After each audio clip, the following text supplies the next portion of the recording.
Hello guys, this is my friend Tali.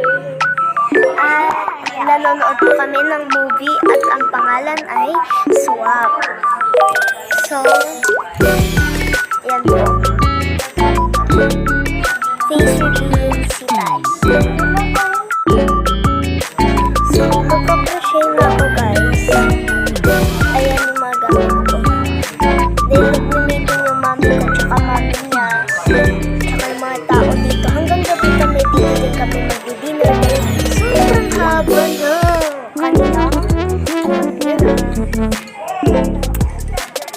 So kailangan pa namin mag-hintay.